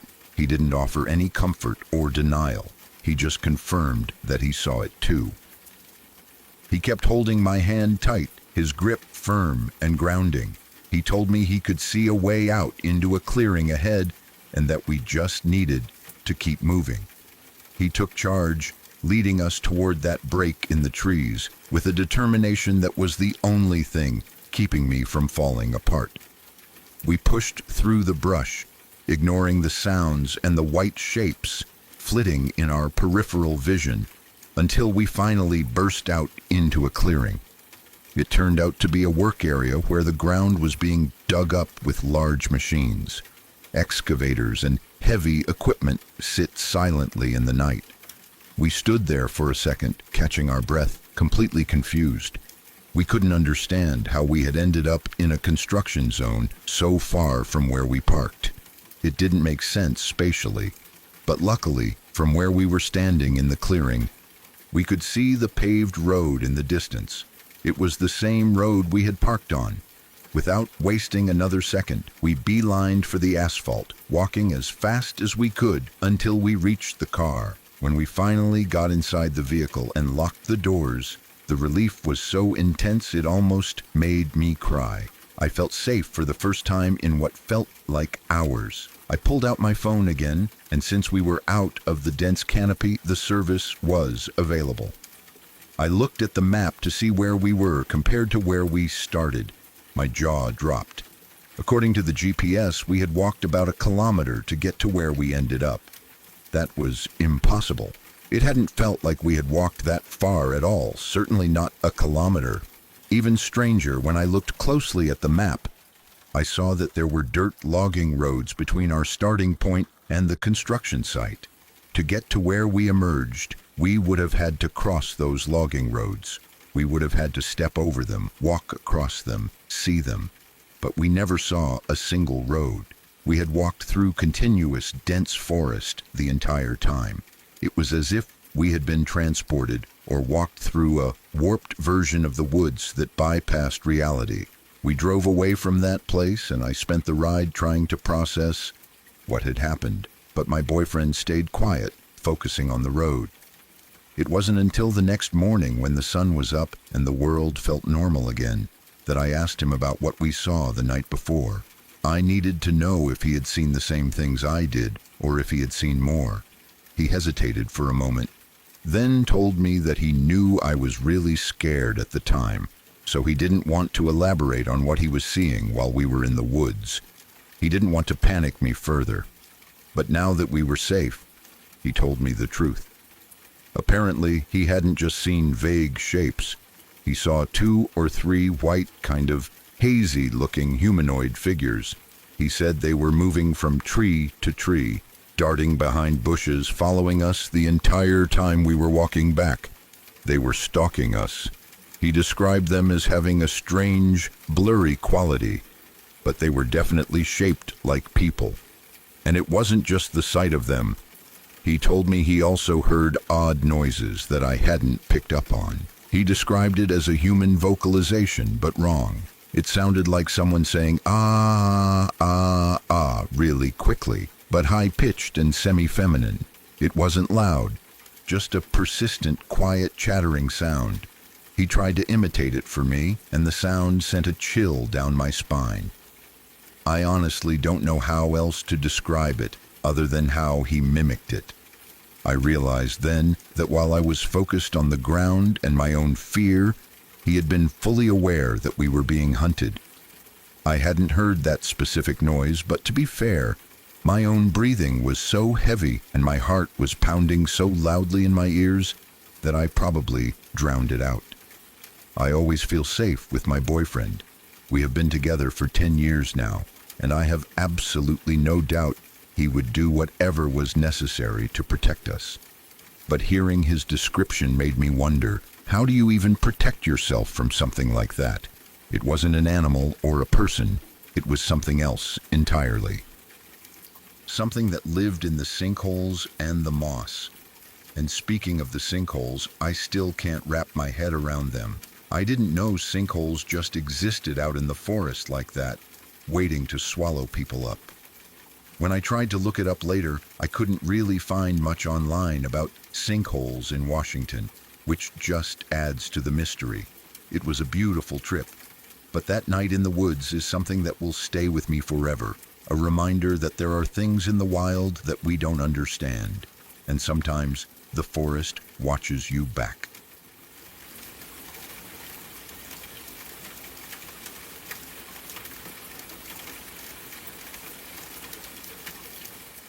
There is something about visiting your grandparents' house that usually feels safe and comforting, a feeling of returning to a place where time moves a little slower and the world feels a little softer.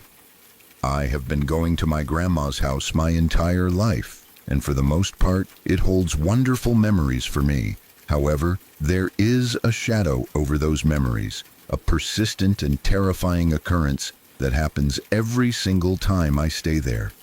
It is not a one-time event or a bad dream that I can just brush off. It is a consistent, chilling reality that I have had to learn to live with. Every time I stay at my grandma's house, without fail, I hear someone walking upstairs. It always follows the same pattern. The sound starts at one side of the room directly above me, walks casually and deliberately to the other side, and then just stops. This ritual usually happens about twice a night, and it is something I have never been able to explain rationally. I didn't start hearing these noises until I was about 14 years old. Before that, my visits were uneventful, or perhaps I was just too young to notice. The change happened when my grandparents decided to change their sleeping arrangements. As they got older, they started sleeping in separate bedrooms to get better rest, which is quite common for older couples. Because of this shuffle, I was moved out of my usual spot and made to start sleeping in a different guest room on the first floor.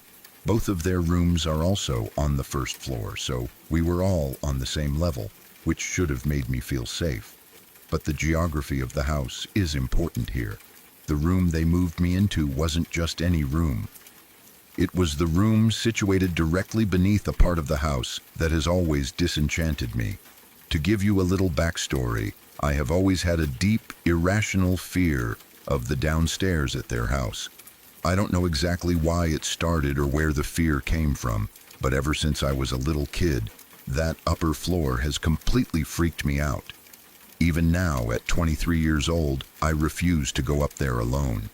If I have to go upstairs for any reason, I need someone to come with me. It feels like the air is heavy up there, like I am being watched by something that doesn't want me around. There is one room specifically that is the source of my dread. It is a long, narrow bedroom that feels completely out of proportion. When you open the door to this room, you are flanked by closets on your immediate left and right.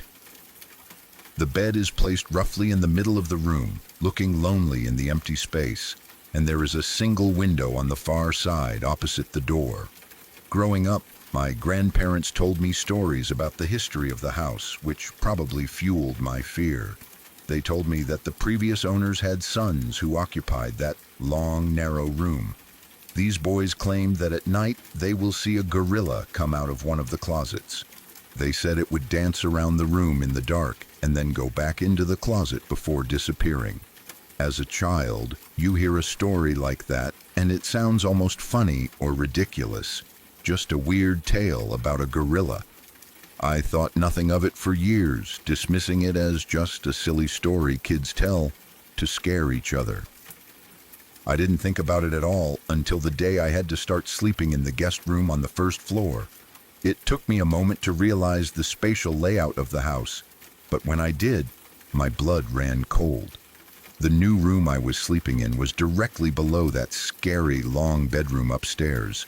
I was sleeping right underneath the floor where the gorilla was supposed to dance. The first night in that new room is etched into my memory forever. We all went to bed at the usual time. The house settled down, the televisions were turned off, and the lights were extinguished one by one until the house was plunged into darkness. I was lying in bed, staring up at the ceiling, still fully awake. It took me a while to fall asleep in new places, so I was just listening to the silence of the old house. Then I heard it. It wasn't the wind, and it wasn't the house settling. It was a distinct rhythmic sound. Thump, thump, thump. It was the sound of heavy footsteps. It starts at one end of the room downstairs, exactly where the window would be. I lay there frozen as the sound moved. It got closer to where I was lying, passed right above my head, and continued to the other end of the room near the door, where it finally stopped. I was wide awake, disenchanted out of my mind. There was absolutely no question in my mind that I had heard footsteps. I knew that pace. It was slow, casual, and unhurried. It didn't sound like an animal scurrying. It sounded like a person walking with purpose, but without urgency. My heart was hammering against my ribs so hard, I thought it might burst. I couldn't stay in that bed a second longer. I threw the covers off and ran to my grandpa's room down the hall. I woke him up, frantic and shaking. I told him exactly what I heard. Someone was walking upstairs. My grandpa, being the practical and logical man that he is, tried to calm me down. He told me that the house is old, that wood expands and contracts, and that old houses just creak naturally. He didn't believe there was anyone up there. However, seeing how scared I was, he got up and turned on the dining room light for me. The light spilled into the hallway and gave a faint glow to my room, which made me feel a little safer. I took a deep breath, told myself he was right, and went back to bed to try and get some sleep. I lay there for a while, watching the dust motes dance in the sliver of light coming from the dining room. I was just starting to relax when it started again. This time, the movement was reversed. It started from where it had ended the first time, near the door upstairs, and walked back across the floor. It walked right over me again, heavy and undeniable, and stopped when it reached the window side. I squeezed my eyes shut, praying it would stop. But it didn't. About 5 seconds later, the horror escalated. I heard the footsteps leave the room upstairs and start coming down the stairs. The staircase in that house is wooden and echoes slightly. I could hear every single step. 1, 2, 3, 4, 5.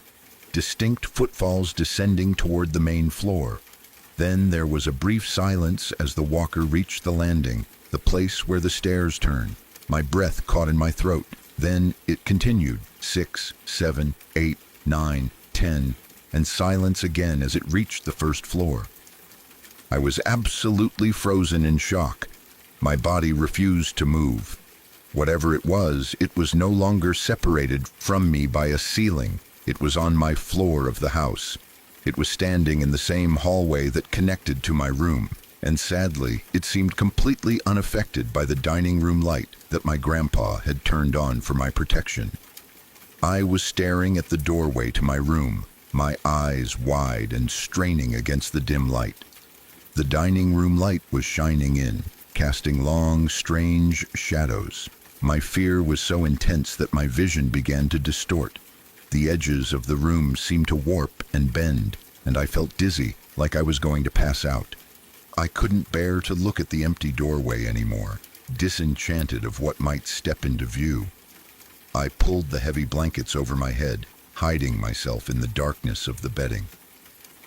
I held my breath, listening. Suddenly I heard a scratching sound coming from inside my room. My stomach dropped.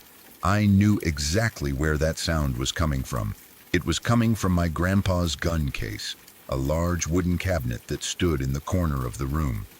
It was a very obvious tactile sound, the sound of fingernails or claws scratching on finished wood. It wasn't a random scratch.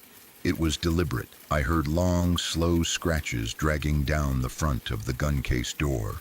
It was so close and so loud that I could even hear the glass door of the case ever so slightly tapping against the wooden frame as each scratch began and ended. The vibration of it seemed to fill the room. I wanted to scream. I tried to scream, but my voice was caught in my throat.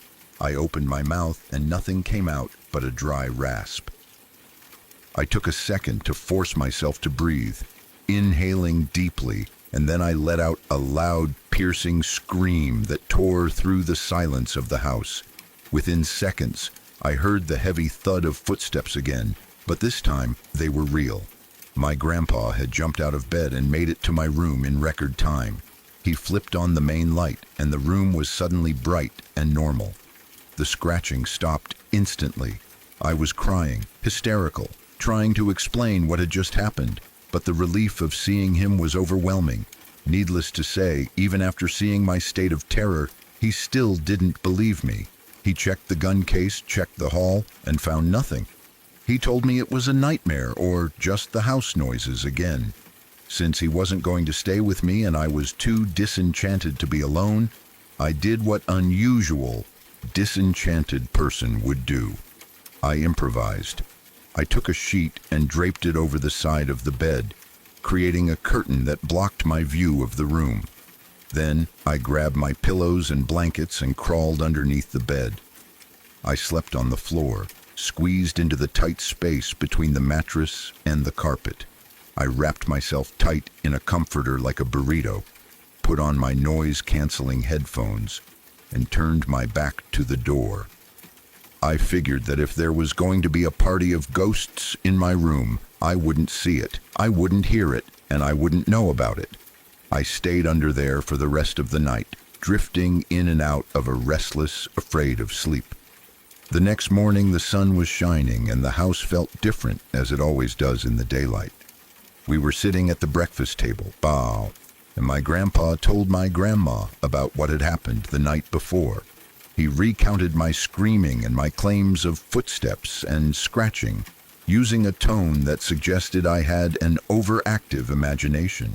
I expected my grandma to agree with him, to tell me I was being silly. Instead, she paused while buttering her toast and looked at me with a strange expression. She said, "Oh, that's silly, but you know, your cousin woke me up the last time she stayed here. She came into my room in the middle of the night saying, 'Grandma, I hear footsteps.'" My blood went cold again. My cousin had heard it too. It wasn't just me. It wasn't a dream.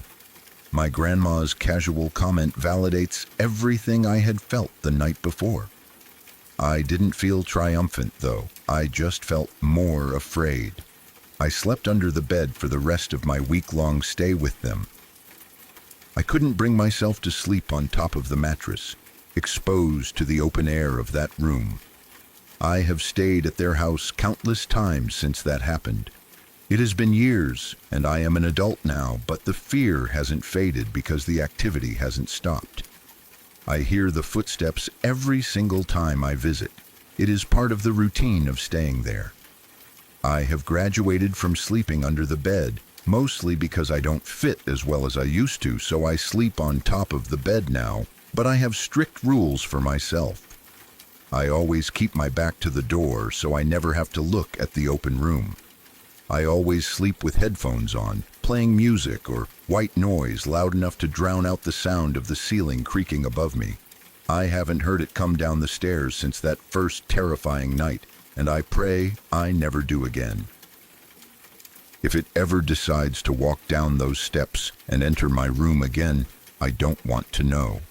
I would rather stay in my bubble of ignorance, with my music playing and my eyes closed, pretending that I am alone in the room.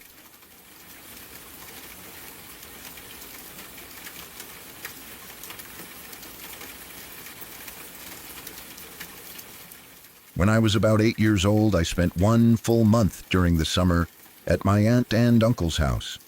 They lived out in the country near Little Rock, Arkansas. It was a quiet place surrounded by open land and long stretches of road with very little around. During the day, everything felt normal. The house was warm and familiar, and nothing strange ever happened while the sun was up. I played, watched TV, and tried to enjoy my time there like any other kid would. At night, though, things felt different. I couldn't explain it clearly at the time, but I always felt uneasy once it got dark. It was the kind of feeling where nothing is obviously wrong, yet your body stays tense for no clear reason. The house would become very quiet, and the silence almost felt heavy. I remember lying in bed and hearing small noises that didn't make sense, like doors opening or someone moving around in another room. Sometimes it sounded like someone softly saying hello, almost casual, as if they were just passing by. I assumed it was my aunt or uncle walking around, or maybe even the dog. One night stands out more clearly than the rest. I was still awake late, sitting on my bed and watching TV in my room. Everyone else had already gone to sleep. The hallway outside my door was dark, and the only light in my room came from the television. At some point, my bedroom door slowly opened. I didn't feel scared right away. I honestly thought it was my uncle's dog pushing it open, since he sometimes wandered around at night. I barely reacted at first. Then I glanced over, expecting to see the dog standing there or walking in. The doorway was completely empty. Nothing was there. No movement, no sound. That annoyed me more than anything else. I got up to close the door, thinking it had just drifted open. Before doing that, I decided I might as well get a drink of water since I was already out of bed. I stepped into the hallway and walked toward the kitchen. The house felt unusually quiet, but I kept going. As I stood there getting water, I suddenly heard a sound that made my stomach drop. It was a voice, soft but clear, saying, "Hey." It wasn't loud, but it was audible. At first, I thought someone was trying to get my attention, maybe my aunt or uncle waking up for something. Then the voice said it again. "Hey!" Over and over, slow and calm. I tried to focus on where it was coming from, but I couldn't tell. It didn't sound close, and it didn't sound far away either. I walked through the house, checking every room. My aunt and uncle were both asleep. The dog was asleep too, curled up and not moving at all. No one was awake. No one was talking. The house should have been completely silent.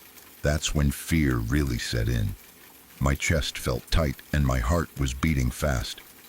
I didn't understand what was happening, and my mind couldn't come up with any explanation. I hurried back toward my room, wanting to hide under the covers and forget everything. As soon as I walked inside, I noticed something in the corner of the room. It looked like a shadow, but it didn't feel like a normal shadow. It was darker than the rest of the room, shaped in a way that didn't quite make sense. The voice was still there. "Hey!" It didn't sound angry or loud. That somehow made it worse. Before I could react, the bedroom door slammed shut behind me. I rushed to it and grabbed the handle, trying to pull it open. It wouldn't move. The door felt locked, even though I hadn't locked it. I panicked and pulled harder, not even thinking to try unlocking it properly. While I was struggling, I felt something that made my entire body freeze. A slight breeze brushed against my neck and upper back, like someone standing right behind me. I couldn't move. I couldn't scream. I just stood there, frozen in fear, convinced something was right there with me. Suddenly, the door opened, and my uncle stepped into the room. He looked confused and asked what I was doing and why I looked so scared. Everything stopped at once. The shadow was gone. The voice was gone. The air felt normal again. I told him everything, trying to explain through fear and confusion what I had seen and heard. He listened, but he didn't believe it was real. He gently told me that I must have been dreaming or half asleep, that my imagination probably got the best of me. To him, it was just an 8-year-old having a bad dream.